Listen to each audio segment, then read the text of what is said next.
আমি captain Arif sir, সবাই আমাদের জন্য দোয়া করেন।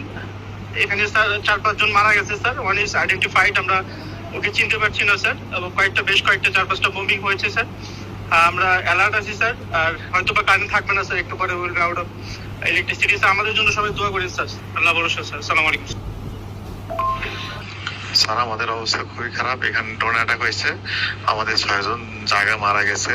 6 জনের আশঙ্কা খুবই আশঙ্কাজনক। 6 জনের মধ্যে একজন মানে আল্লাহ, আর 2 কতক্ষণ বাঁচে রাখা আল্লাহ জানে। আমাদের এখানে এখন নাই, ফুয়েল নাই, কোনো কিছু নাই।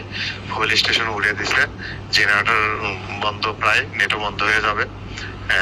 যতটুকু তেল জেনারেটরের মধ্যে আছে ওইটুকু শেষ হলেই শেষ, আর কারো যোগাযোগও কিছু হবে না। আমাদের জন্য দোয়া করেন। আমি আছি ভালো, কি বলবো এখন, বাকিটুকু আল্লাহর ইচ্ছা স্যার।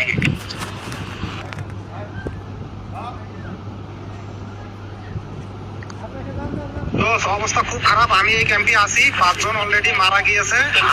আমি এই ক্যাম্পে আছি, অবস্থা খুব খারাপ। এই ক্যাম্পে এখন নেটও থাকবে না, কি যে অবস্থা হবে আমরা বেঁচে থাকতে পারবো কিনা জানি না। যুদ্ধ বিমান নিয়ে আমাদের আমরা নিরাপদ দূরত্বে আছি স্যার, একটা গাছের নিচে আছি স্যার। ঠিক আছে, চারপাশে খেয়াল রাখো।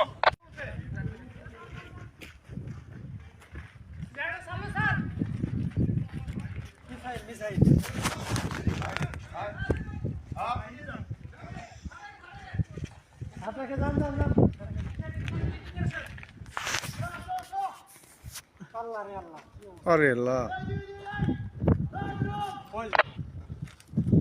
এই জেলটা মধ্যে পানির পয়েন্ট ঠিক আছে স্যার? পানির পয়েন্ট আমরা নিরাপদ দূরত্বে আছি স্যার, একটা গাছের নিচে আছি স্যার।